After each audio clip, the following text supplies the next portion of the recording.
Facebook helped to transform the way that we, the world, communicates. Now it wants to change the way that we spend our money. But its plans for a new virtual currency are under scrutiny. Welcome to Roundtable.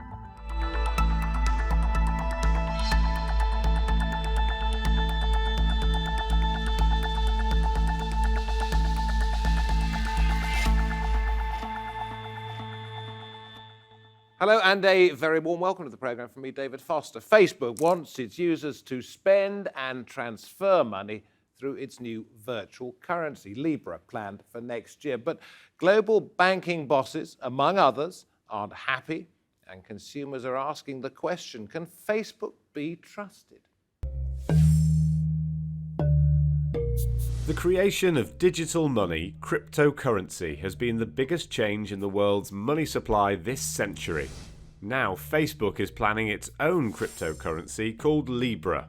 It will launch in 2020 and will be backed up by a reserve of financial assets, making it less volatile than other cryptocurrencies like Bitcoin. The social giant says it will not directly control Libra. It will be governed by the Libra Association, an independent group of investor companies, including Uber, Visa, MasterCard and PayPal. Facebook is also launching a digital wallet app called Calibra that will enable customers to send Libra via their smartphones and pay for purchases. However, Facebook faces questions over regulation and privacy. In recent years, it's allowed companies to exploit millions of users' data and been accused of being a vehicle for election interference. Given the possible scale of it, I think that our expectations from a consumer protection standpoint, from a regulatory standpoint, are going to be very, very high. With 2.2 billion people on Facebook and another 1.5 billion on its other apps, Instagram and WhatsApp, critics fear Facebook could have too much power over this new global currency. David Marcus, the head of Facebook's Calibra service, has said, "To earn people's trust, we are going to have to make strong commitments on privacy." So, does Facebook deserve a role in the future of finance? Okay, let us get talking. With me today, James Bennett, the co-founder of BitAssist, which advises on cryptocurrencies. Fran Boyd here too, Executive Director of Positive Money UK, which campaigns for money and banking systems to be fair and democratic. Hussein Kanji joins us, founding partner at venture capitalist Hoxton Ventures, and Sharon Kimathi, editor at FinTech Futures online magazine. Great to have you all with us. Sharon, your magazine title has the future in it. So tell me why people seem so scared about this. Bruno Le Maire, French finance minister, it's out of the question that Libra become a sovereign currency. It can't and it must not happen. And he's saying there has to be an emergency meeting of all the national bank governors this month. What are they scared of? I think it's mainly to do with the data breaches, which are still not yet fully addressed. So in the background of that scandal, putting out a virtual currency that not a lot of people fully understand and appreciate all around the world is probably, the greatest concern. I detect something bigger here, though. They are worried about the scale of it. Yes. And the competition it might provide to national currencies and sovereign funds. Do you want to talk about that one, Frank? Sure. I mean, I think it's very rightly so we should be very concerned about the idea of this completely unaccountable corporation saying it wants to have a global currency that's going to empower millions. When if you look, as you've just listed, the kind of cartel of corporations that are going to be in charge of this in terms of Visa, MasterCard, Uber and PayPal, these aren't companies that have a track record of empowering citizens or... In a sense, Visa does, because it allows me and other people to use their service. I don't have to use their service. It empowers me to buy things. Yeah. So one of the issues, one of the kind of key battlegrounds for financial inclusion at the moment is protecting cash, because quite a lot of the underserved in terms of financial services rely on cash as their choice of making payment. Visa is on a campaign to get rid of cash. So that's just an example. But I think and we'll talk about empowerment in a moment, if we may, because Libra suggests that it will empower the poorest because they will have access to something that at the moment they don't have, and they don't have access to the banking system. I mean, I think we need to be really concerned when a completely, undemocratic and accountable global corporation says it's going to be empowering citizens. As I say, when you look at that list of people who are going to be in charge of Libra, but I think actually, as Sharon said, the kind of data breaches are the kind of scariest thing, because we've seen, obviously, with the Cambridge Analytica scandal, absolutely the data mining of people was used to manipulate essentially what we see. We've seen that Mark Zuckerberg has refused to actually go in front of 5 parliaments that have asked him to. And I think it will be quite difficult for Libra to become a kind of global sovereign currency, the kind of thing that they kind of say they want to. Can we start referring to it as the Zuckerbuck? I rather like that one. Yeah, I think that could be quite good. Hussein, I know that you think this is not a bad idea, but I'm going to read you some of the headlines from today. It can control our lives, one newspaper. Tax problems for users, say lawyers, another. Extremely cautious. Why policymakers should fear Libra. The trouble starts if it succeeds. What are we seeing here? So, I mean, there is a genuine fear, right? Facebook hasn't been the best party as a trusted guardian, given the stuff that's actually happened. But Facebook is also very successful, right? Scale comes at a whole new level with someone like Facebook. And I can understand why people would worry about it, because you don't know if this thing is actually going to succeed. And Do they not need to worry? I'm not so sure. I mean, let's let it launch I and said actually you see were what supporting happens. this. I thought you'd say, no, there is no real need to worry, but you are concerned too. Well, so I think that the concern for Yeah. Facebook is it is unaccountable. And the concern for Facebook over the last 2 years, it hasn't really managed itself very responsibly when it comes to kind of civic responsibility. It shirked that. I mean, and it's gotten a lot of flack for that. But, it also gets scale. And to be quite honest, like even with all the negatives that Facebook has, people continue to use it at kind of all-time highs. This isn't really a cryptocurrency in the way of Bitcoin, is it, James? No, it's very different. So when we talk about a cryptocurrency, we're trying to create a digital native currency that is outside the control of any central party. So what we have with Facebook, although they say that it's going to be controlled by this association, it's really still Facebook calling the shots for now. So what it means is it's not open, which means not everyone gets to use it. It's not decentralized because people will decide on who gets to send money to who.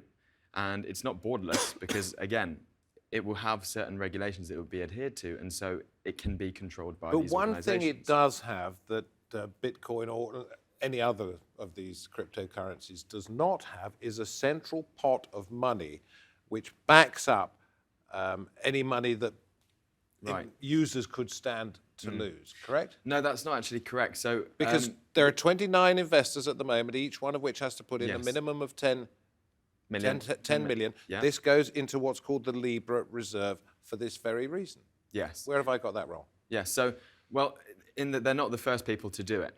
So we already have we call cryptocurrencies that are backed up by dollars or yen or euros that we would call centralized. So we have this digital support of a stable coin, we call it, already in existence. So Facebook isn't really providing us anything new there. But what's interesting is actually it's not necessarily stable, because this basket of currencies and other long-term bonds can have some volatility. Yeah. To an extent, what they've created here is just another financial product where they're leveraging the funds of these 30 associations. So the way that it works is, hey, give me 10 million. I'm going to buy this relatively stable basket of assets. That's going to support this coin I can give to people and collect their data, but that's another discussion. And then, that basket of assets is generating a yield, and that yield should be paid back to the investors, the association that provided the money. But in reality, Facebook haven't said that they're going to pay the money back to the people It's also providing described as a non-profit organisation. I don't quite get that. If you're putting money into it and you want to get something back out, and you are going to get dividends on the interest that the money that we've talked about in the capital fund generates, you are a profit-making organisation, aren't you? Absolutely. And I guess that shows another instance as to why it's trying to sort of deviate from regulations. Because by saying that it's a non-profit, you're then cutting away any sort of tax implications and other regulatory implications as well that comes along with that, especially if it's financial instruments, which this is.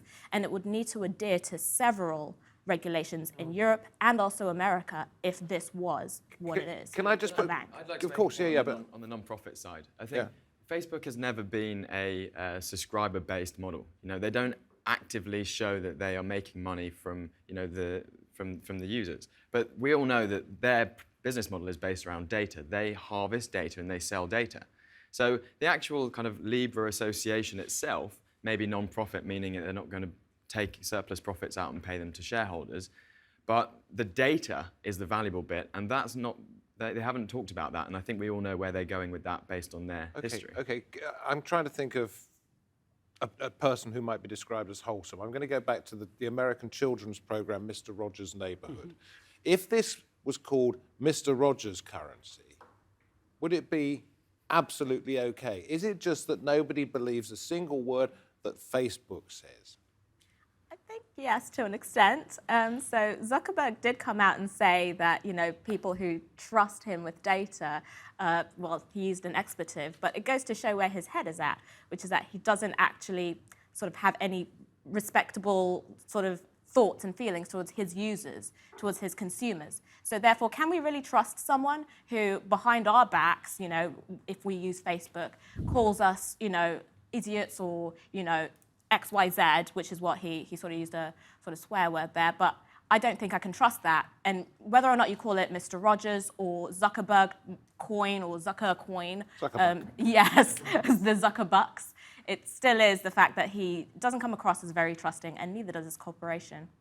Okay, so it could work if it wasn't Facebook, and it might work even though it is Facebook, but it's Facebook we don't trust in this. It's always about, who owns things, who owns the power over the kind of service they're offering.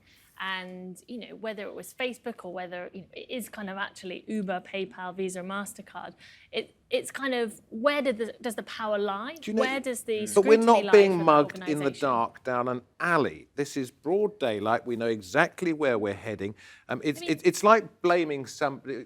It's like getting really cross if you give somebody £5 and you think they've stolen it from you. I think there's a We positive. know what's going on. We know they're using our data. We know that they're a big corporation. We know that they've got 2 billion plus members, bigger than most countries. And yet we still go there, and yet we still complain. I don't get it. And we still use it, right? I mean, I think all they're doing is building a virtual currency to allow people to actually buy and consume services on their platform and make their platform stronger.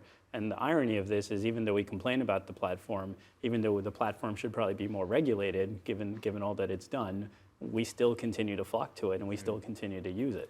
I think it's really important to be clear here. Yeah, I don't want to interfere, but I definitely feel quite strongly about this, which is that we have this digital currency scene at the moment because we didn't trust banks, right? There was someone in control that we said, okay, after the subprime mortgage crisis in 2007 through 10, we said we can't trust banks anymore. Let's move to a trustless way to share money over the internet, which is what Bitcoin was.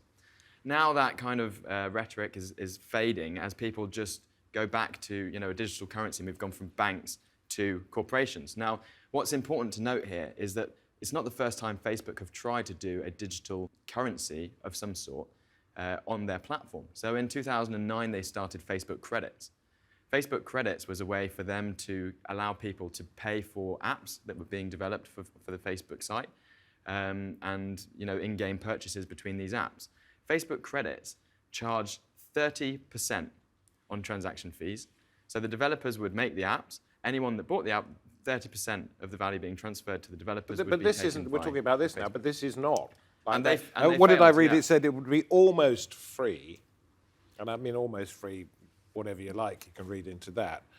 But it's not going to have the same level of charges as credit cards, is Well, it? whoever owns the infrastructure can set the charges. Exactly. So, yes. So they might be free to start with, and then 2 years down the line, whack it up. I think the kind of positive that might come out of this is it's really starting to create a bigger debate about what we want our monetary systems to look like.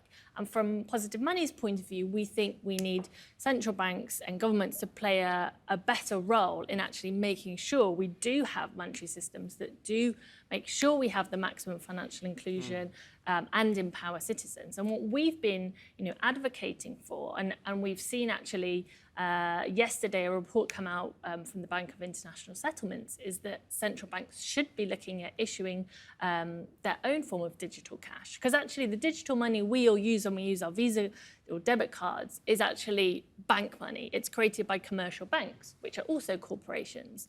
If we actually want to think about a more democratic monetary system, we need to think about a digital cash, which is owned by the public. And so that has to come about through states, through central banks, which can be held fully accountable by citizens. Let's spread out a little bit here and talk about what I read to be one of the benefits of this. And that is that in terms of remittances, which is when somebody goes to work in another country, they send money back to their family. At the moment, that is costing those people $50 billion a year.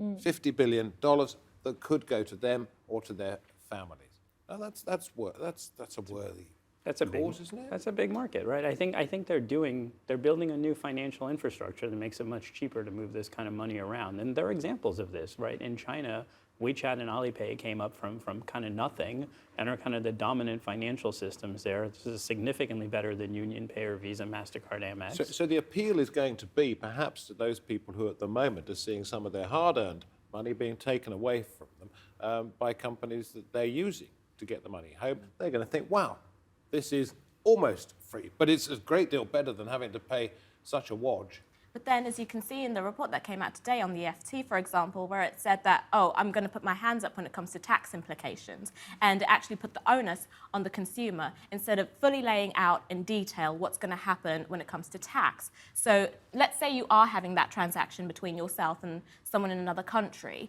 you're still going to have massive tax implications there that they have not made clear. So they've actually put the onus on the consumer to go and have a look at that. The problem with all of these things is you end up innovating, but then regulation has to catch up, and people and the society has to catch up with these things, right? So you'd love for these to be proactive and figure out everything, but you're not going to get that until someone pushes to figure out what the system should then look there's like. an evolution process Exactly. as well. What about people in the poorest parts of the world who don't have access to bank accounts? I stopped you earlier on when you were talking about some of this. I mean, somebody asked me about... They could then be able to move money from one person to another. They could see what they got at the market, perhaps for selling their pigs or their cattle or their grain or whatever. I mean, financial innovation in developing countries is great. There's a good example with M-Pesa in Kenya, which is a non-profit organization which has really empowered citizens to make more mobile payments. I think that it's concerning when we think it's a good idea for a completely unaccountable, undemocratic global corporation to come in and disrupt financial, like a monetary system within. But they're just doing something new, and they are a corporation. It was just a bit like Henry Ford, wasn't it? Building the first production car. It's about power and size. But that's how capitalism works, right? Someone comes And up maybe with a it's good not idea, working you that put well, it, right? You put it into the market, and the market will respond. If the market shoots this thing down and this is a complete flop, we won't hear of it ever again. If the market adopts it, there's clearly some substance to this thing. I think the danger is it's a Trojan horse ultimately for our liberties. So in the short run, we think that we're gaining this like wonderful prize, which is the Trojan horse of financial inclusion, because suddenly we can mobile bank, remittances can be low cost and everything else. But in the long run, that sort of freedom that the financial inclusion has given us is used against us, because now every single payment we make between the different people we send to and where we spend it will all be data that can be used against us. They say that won't happen. When was the last time you trusted Facebook? There we go. We're back to the same old problem, aren't we? But what about this from David Yermak, finance professor at New York University Stern School of Business? A long overdue attack by big tech on the payments industry. The payments industry has been ridiculously sleepy, ridiculously overcharged. The fact that you can't send money internationally without people actually trying to take money away from you in terms of the spot market and then charge you fees. But how can you say it's an attack on the payments industry on Visa and MasterCard and PayPal? Visa and MasterCard, they're expensive. They're the cartel that's setting this up. Yeah, but they're not a cartel. First of all, they're independent competitors, but it's not a very good competitive market. So now you have someone coming in and undercutting them. But they are the people that will own Libra. So how is that positive disruption in the market? They're shareholders, but I think the person who actually owns Libra is Facebook, not Visa and MasterCard. I don't think Visa and MasterCard are setting the terms. But they will make money out of it. They will make money out of it because people will be directed it's a to their defensive services. mechanism for those So it is guys. hardly a revolution, is it? Exactly. If you paint a letterbox black, it's still a letterbox. Fair enough. I think it's a defensive strategy for Visa and MasterCard to become shareholders in the thing But that's it's going to also- disrupt them. But they also, I think, recognize that this thing could be disruptive to their own business models, which is why they put some money in the game. What about concerns on terrorism, funding terrorism, money laundering, the drugs trade, a la the dark web, moving money around this sort of way? Legitimate concerns? Yes, absolutely. Especially if it's not even complying with basic regulations today. I mean, when you come But to... that doesn't mean it won't. Yeah, why do we say it's not No, but compliant? It hasn't even started yet. Yeah. But the point is that it hasn't put that in its document. So it took out a white paper, which Yeah. a lot of people have criticised, and it does not at any point make reference to things like Know Your Client checks or AML, which is anti-money laundering checks as well. And that is something that is crucial when it comes to these types of transactions, which is why you will end up with either funding terrorism or what have you, because it doesn't need to comply with any of these. I'm 99% sure that Facebook, when it launches in any major country, is going to comply with the regulatory environment of that country. Tell that 'Cause if to the data breaches it already if it had doesn't, in it the will get US shut down. and Europe. And It's already had those data breaches, though. The But laws it's are there. trying to Should comply. rehabilitate itself, isn't it? It is trying to come out squeaky clean. It doesn't like what it Well, did it before. should The back share that up price with action. plummeted. Well, this may be the sort of action that does. Mark Zuckerberg's been invited in front of parliaments, with, democracies, which are elected officials, to come and talk to him about how they're combating fake news. Well, he's refused. That shows he doesn't want to be held accountable, which is scary. That's very worrying for democracy. It's very easy to say, oh, we're just trying it out, and it could be good, it could be bad. The fundamental point is, we've pointed out, is they've again and again showed that they've failed in all accountability measures. They are just becoming more powerful, and this is clearly, they tried their credits thing, it didn't work. They really want to have they want to be a player in the global currency market, so they're trying again. We should be very concerned. I'm hearing the music playing from Mr. Rogers' Neighborhood starting up in the morning, and it's making me feel really good about myself, really good about this new business that's starting, that's going to help the poorest people in the world. Only if That's it chooses just to. completely Well, bizarre. At the moment, if you look at, if you try and send money is to what they're places saying. like Iran Yeah. for good reasons, or Venezuela, or places where there's financial or political instability, that's where we really need a sovereign currency that isn't owned by anyone. And that's where Bitcoin is so different. And that's where we really need to be careful, is that this is not another Bitcoin. This is another MasterCard network run by Facebook. But more competition in the financial markets is largely a good thing for the end consumer. Absolutely, It brings yeah. prices down for everybody. Can we? Yeah, I think there are some positives here. I mean, I have to be honest, right, about what Facebook is offering. They're opening the conversation about regulation of crypto assets. Okay, well, that's great. What about this as we come towards the end of this? Evening Standard in London. A new global currency would be a threat to the sovereignty of nations. Now, that's a bit of a bold statement, isn't it? What does the author mean here? I mean, the whole, I guess, they really launched on wanting a lot of global attention, and they want to be seen to be a possible global currency. So, everyone is using Libra, no one's using. Okay. The point is that won't happen, especially in countries like UK. So I think that threat is slightly over. A threat to the sovereignty of nations. In Yeah. other words, world Yes. domination. That's what this is suggesting, me- isn't it? Yes, it can be the biggest bank in the world. They've got 1.57 billion users. Imagine all of those are suddenly onboarded onto the same bank across all of the different countries in And the what world. do you think that would mean to individual countries? Well, for a start, it's not a bank, and it's trying to make sure that it's not, so that way it doesn't need to comply with any regulations. And another thing is that it probably won't be a threat to sovereign currencies, because we've already seen this type of rhetoric in the very beginning of Bitcoin, where everyone overhyped it. And look at how much it's fluctuated. Goes up one day, goes down the other. It's mainly because it boils down to the fact that people don't fully understand what it is. And I think that, for me anyway, is the biggest threat. Because if you don't understand a product and you're going into it as a retail consumer and you purchase some Libra and all of a sudden it collapses and that's all your money gone, there's no one there to protect you. There's no one there to hold you. That's why it probably But won't again, be a this threat. is what I come back to. If you don't trust the system, if you don't trust what's put in place, you're not going to give it your money, are you? And if the governments don't want it to exist in a country, the governments can regulate it out of existence. To me, that's just journalistic hyperbole. Companies come and go, right? And this is just yet another company building a product for a consumer, and we'll see if it actually takes off or not. It'll only work if we want it to work, surely. And it'll only regulate itself the way that we would like it to be regulated if there's pressure from us because we're using the system. It will develop, won't it? Yes, I think ultimately it will be enticing to users of WhatsApp and Facebook and Instagram and all the different Facebook companies because it will allow you to transfer money quickly. But what I'm really concerned about is people don't understand where this is leading. And go on, okay, wrap it up. Where is it leading? We're leading to a surveillance financial system owned by the corporations that are exploiting the most out of the consumer. So, ultimately we're giving up our privacy, we're giving up our financial sovereignty, and we are unable then to make independent, free choices. And on that reassuring note, thank you very much indeed for your thoughts, each and every one of you. Our discussion has been about the Zucker buck, as we like to call it here. Facebook's new currency, will it succeed? Well, that was a warning and a half. From me, David Foster, from everybody on the panel, from the team that put this program together, thank you for watching. We'll see you another time, I hope. Goodbye.